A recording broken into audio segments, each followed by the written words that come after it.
Woohoo! And we're live once again on another Tuesday. Although I'm actually doing a previously recorded live, and I'm doing this on Sunday because Tuesday will be my birthday. And I wanted to be free to go to the beach and celebrate my birthday, looking at the surf and walking in the water. So that's where I'll be on Tuesday, but I still wanted to do this live today. So this is what we're going to be talking about. Own Your Words, Lessons Learned from Taylor Swift. Now, I'm going to be in full disclosure. I am not a Swiftie. I have actually, if you ask me to name one Taylor Swift song, I couldn't name any of them. However, I do still respect her as a businesswoman. She's, really a force to be reckoned with. Everybody I know has been to her concerts, has her albums. She's made gazillions of dollars. She's in the spotlight all the time. And she is an incredible businesswoman. And I think that, as Tony Robbins says, success leaves clues. And so when you see stuff about Taylor Swift in the news, I have to read it. I have to figure out what's going on. And there was something very big going on this week. So I'm going to go ahead and get Bitmo Gillian in here with me today. And Taylor Swift had some really big news recently, just like 2 days ago, and she won back the rights to all of her songs, all of her material. She actually now is in charge of everything that she owns. But this was not an easy thing. This took years and years of work and lots of money. But it made her so happy. And she feels so victorious to finally be in charge of her own intellectual property, IP, intellectual property. And this is such an important thing for us as business professionals, as we're building our brand, as we're growing our business. We want to be in charge of our intellectual property. And so as I was reading this article, it was actually in Entrepreneur magazine about Taylor Swift and about getting the rights to her music catalog back, I started thinking about how does this apply to authors? And then I just decided I'd roll with it. So I'm just going to go ahead and get stuck right in to what are the lessons that I learned from what Taylor Swift went through. So as I said before, she was in the news on Friday, which was Friday, May the 30th. And big news on her website, she has penned a letter that just said how happy she is. This has been a dream of hers to win back her rights of all her music. And, basically her rights got sold through contracts. They got sold to other people, and she's been in the courts and fighting with it. And one part of the thing that she had to do to win back her rights was start having claims of ownership by re-recording albums. So she's been re-recording albums. She did her whole tour. Her last tour was helping her get the money, big bucks to do this. But now she has succeeded, total victory. And she says, all of the music I've ever made now belongs to me. And what a sweet, sweet song that is. So yay for Taylor Swift.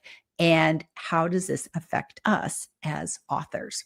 So the takeaway that I got from this was, well, why would you ever want to be in a position where you have to buy back the rights to your own creative work? And I thought about that, and I thought, wow, that is a huge thing. And how does this actually apply to authors? So I'm going to walk you through it. So the first thing is, if you go the traditional publishing route, which is what pretty much everybody always dreams of. It's like, oh, I'm going to have an idea for this book, and then I'm going to sell it to Penguin or Harper Press or, all the different presses. They're going to pick it up. They're going to give me an advance and I write my book, and, then they'll take care of everything for me. And that's what most of us think when we want to get that book deal one day. But I have actually talked to other people. I don't know actually any authors who have that gigantic book deal. So I have to kind of bring it down to my world. And I know of people who have worked with traditional publishers who maybe some were pay to play, that they had to pay money in order to get their book published. I don't know a lot of people that actually got picked up as, getting the advance and all that sort of thing. And what they found is the trade off, first of all, paying a lot of money, but the more important thing is that the publisher has all the control. And some of the things that you think as an author, it's like, oh, I don't want to have to bother with the ISBN. Let the publisher get the ISBN. But then the publisher owns your ISBN. You can't do anything with that book. If you later even try and get your rights back, you are now going to have to get your own ISBN. That ISBN is owned by whoever purchases it. So if it is the publisher, then they own the ISBN for your book. And that's really important. Another thing is the design and the production. I've read articles where people have said, they wanted a particular cover, and the publisher says, we got it. Our team is we know what works. And it could be a cover you don't like at all. And you might not have any say in that. You might not have any say in the drawings. Maybe you have some drawings inside of the book, or the fonts and all the different things that can make up the book. The design of the book, that's up to the publisher. So you might have some input, but you don't necessarily have that control. And same with the publication. If the publisher decides that they're going to do a paperback and an ebook, maybe a hardback even, and you say, well, hey, how about an audiobook? Well, they might not want to do an audiobook, and you might not have the rights to do the audiobook on your own. And then, of course, with regards to the marketing and the sales, well, publishers often look to the author to do the marketing, but also too, they can stop marketing your book, and then it would be up to you to do it. They might say, okay, you know what? We're not even doing a book tour for you.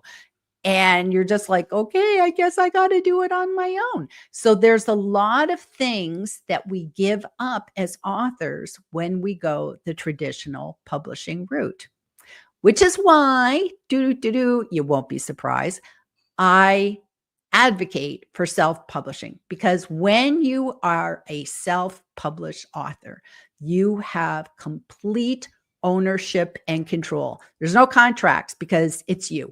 And to be honest with you, if you ever have any kind of book deal and you have to sign a contract, get lawyers, because you don't know all the different clauses that can be in a contract. I can't advise you because I'm not a lawyer, but I know that if I was going to be doing a book contract, I would want to get a lawyer to make sure that somehow I get to have as many rights as possible. But when you are self-publishing, you don't even have to worry about contracts, because it's all on you. You get to make all of the decisions.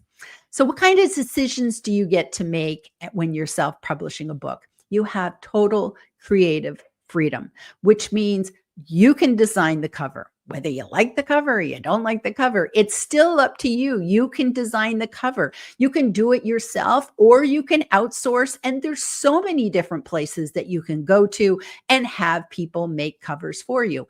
And a lot of these places that make covers, they're working for you. So you pay them, and most of them are like unlimited updates. So you give them an idea of what you want for a cover, and they produce it for you, and you're like, I don't like the way that you did this. Can you do this? Can you add this? Can you add some flames or this or that? Or, I want sparkles on my cover. Whatever you want, you're in charge. And again, read the fine print if you're outsourcing your cover to find out, well, what are your rights with that cover for other things? Can you still do, can you use the same cover for your ebook as opposed to your paperback? What if you do a audiobook? Because that's going to be a totally different size. Can you use it in your marketing? So you want to make sure that you have rights for that as well. But just knowing that you are in charge of your cover, you're in charge of your title, you get to choose what your title's going to be. You get to choose the price, and you can make your book as expensive or as inexpensive as you choose. So that's nice to know. And then what about revisions and updates? Well, when it's your book, you can say, you know what? A lot has changed since I wrote this book. I want to now do a second edition. And you can do a second edition. Or maybe you decide I want to do a whole other language and I want to have my book in Spanish or French or whatever. So just know that you get to do that and you get to have all that creative control. Whereas if with a traditional publisher, you might say, oh my goodness, so much has changed. I need to update this book. It's out of date. The publisher might say, you know what? We're happy. We've moved on and there's nothing you can do. So that's just something to be aware of. In terms of self-publishing, you also have the financial benefits, which means that you are 100% in charge of getting your royalties and setting your book up on whatever platforms you want. So you can just say, for instance, stay with Amazon and you have Amazon and you can get in and you can see how you're doing and you can decide, I want to do my book in just my own country, or I want to do my book in other places all around the world. So you can globally distribute your book wherever you want. You can decide to go wide and say, okay, I'm not just going to do Amazon. I want to do Barnes and Noble online. I want to get into, Libby and Overdrive and all these different places. I want to be in Apple Books, all the different places. Maybe you want to go into bookstores. You can go as much as you want and you get to set the price and you get to set the royalties. And the amazing thing is that there is no middleman or middlewoman who is only cutting you a check when that's what your contract is. So I know a few people who have gone with a publisher and they have no idea how much money they're making. They have no idea of their book sales. Maybe just once a quarter or once, every 6 months, they get a check or don't get a check from the publisher that says you sold this many books and here's your cut and here's our cut and yada, yada, yada. So that's something to think about, that when you self-publish, you are always going to know exactly how your book is doing. And if you say, you know what, I need to sell more books. Maybe my book was too expensive. I kind of, at the beginning, I thought, oh, I'll just make it, $20, $19.99. But now I'm thinking maybe my book would be better served in the $9.99. You can absolutely drop that price yourself. Whereas with a traditional publisher, that might not happen. Or your book could actually be, $19.99 and the publisher decides they're going to put it on sale. And you're like, wait a minute, I don't want my book to be that price. You're not in control. So that's important. And knowing that you can always get into all your different dashboards and get all your payments, 100% financial benefit of being in control. So let's talk about the real world impact with regards to Taylor Swift. So I think I said this at the beginning, that she actually had to go and spend years re-recording her albums to actually this was part of what she did to get control. So she didn't just go to court. She had to do other things. And so, you think about that as a writer, imagine having to rewrite your books. It'd be like, oh my gosh. So, I got to give her credit. That had to be really hard to re-record all your albums again. But I guess she had to put it on her own label. I don't know all the details, but it sounds like a lot of work and it sounds like a nightmare. Plus also too, she paid a lot of money. She paid apparently $360 million to get her rights back. So that's what she had to pay to get the ownership. So who knows what she paid in terms of lawyers and court fees and everything like that. 360 million was apparently the payout that she had to give to the company that owned the rights so that they give them back to her. So, and she's not the first one. It's like, wasn't it years ago that the Beatles were owned by Michael Jackson? And I remember Paul McCartney, basically taking him to court and trying to get the rights back. So this is something that happens, is that if somebody owns your rights, then they can also sell your rights to somebody else. So a lot of stuff can go on. So that was the impact for Taylor Swift. A lot of work, a lot of money, a lot of time, and I'm sure a lot of frustration and heartbreak. And if you go to her website and you read the note that she penned, she said so many times she thought she was close to a deal, that she was close to getting her rights back, only to have it fly away. And yet she had to keep on, keep on, keep on. So my heart goes out to her. It must have been a horrible thing to go through, but I do admire her tenacity to keep going no matter what. So what's the real world impact for authors? So just know when you're going through a traditional publisher, the publisher has control and they can do a lot of different things. Here's a story I just read about in the news about a woman who wrote a book. It's called Sparrow and Vine, and her name is Sophie Lark. And she was all set to publish her book.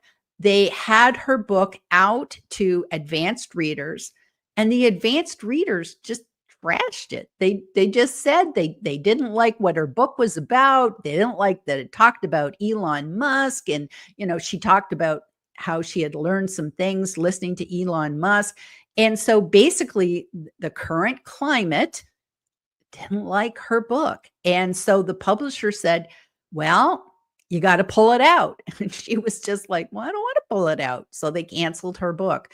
And so at this point, she's now kind of reviewing her options. Apparently, she has actually still got the rights to her book. Probably going to be very difficult for her to get another publisher. She's probably going to have to go the self-publishing route. And right now, she's just like totally put the project on hold. So can you imagine the heart and soul of, working so hard to write your book? It's out to the advanced readers, and then your publisher just goes, I think we'll pass.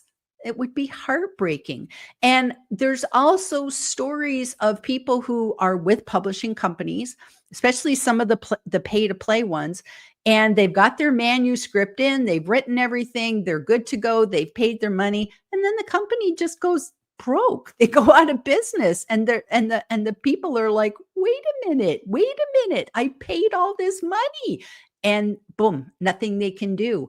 So there's so many different things that can happen in that 11th hour. And the publisher, again, has the ability to just kind of pull the plug, hold the phone, whatever. So truly, authors must beware of what can happen with their book. So I'm just going to talk from my perspective. I feel I've had a success story in that I have 5 books out.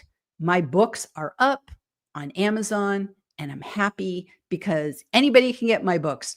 I can change the price at a given moment. I can, right now, all of my books are paperback and ebook, but I'm actually thinking maybe I might want to take some of these books and turn them into audiobooks. I have the right to do that because I have full and complete creative control on my books. I can make them any price. And tomorrow, if I decide I want to update them, I can update them.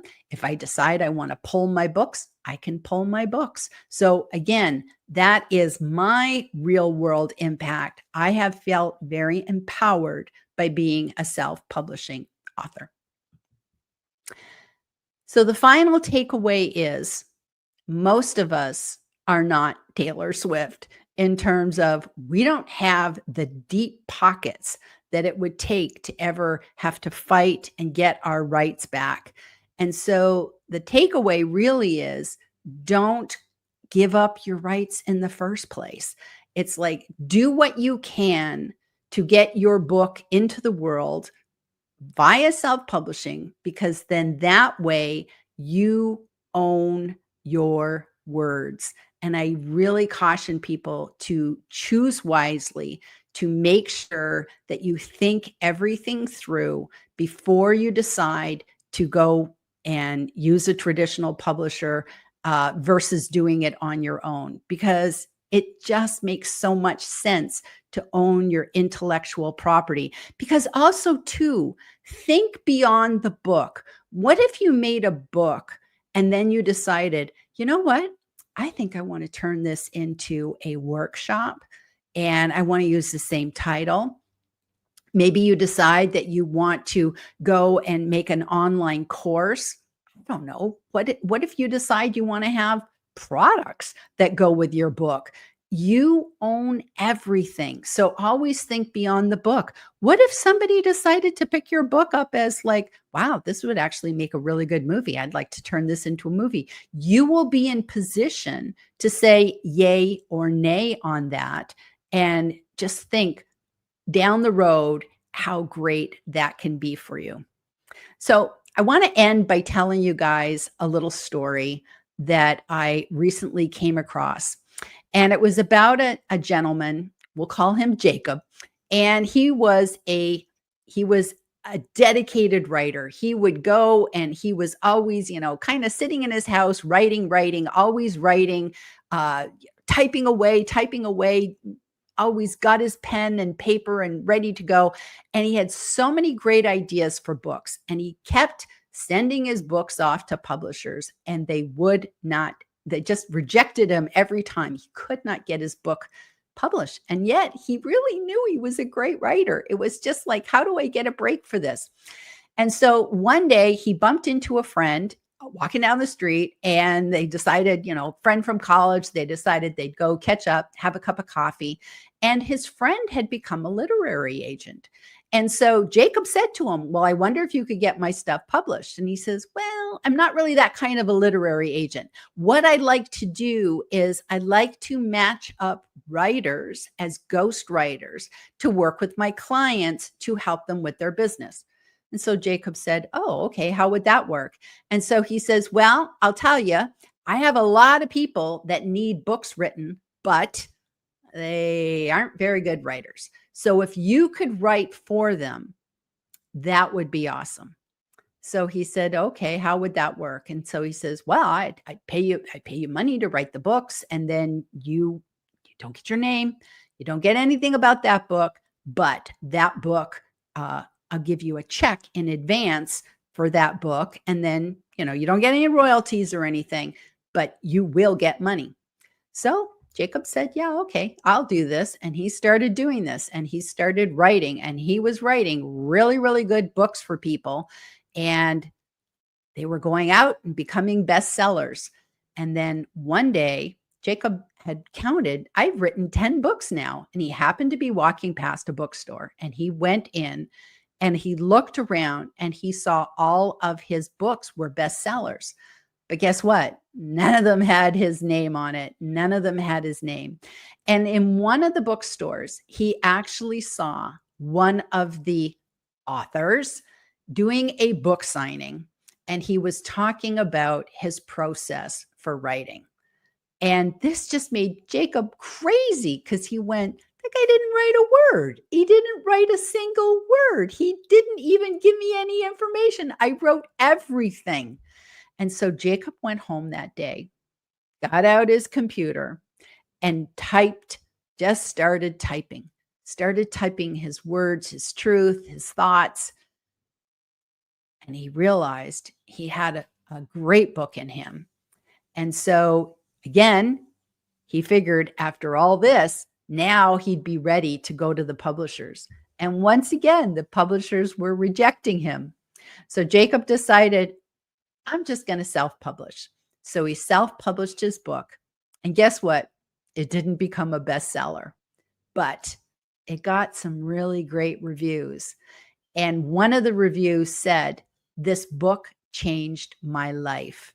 And that's when Jacob realized that It's always about your words and your effect and what they can do. And he felt wonderful that he knew that that book had his name and his words, and that at least that one book went out into the universe with his thumbprint on it. And so essentially, owning your words is the best reward that you ever can have. So, anyways, I hope that you'll enjoy today's live. I hope that you'll take this all. I can't take any questions because we're not live and it's previously recorded. But, anyways, I thank you for your attention today. I thank you for being here. And I hope I've just given you something to think about. And hooray for Taylor Swift for doing what she did. Okay, we'll see y'all next week, everybody. Bye bye.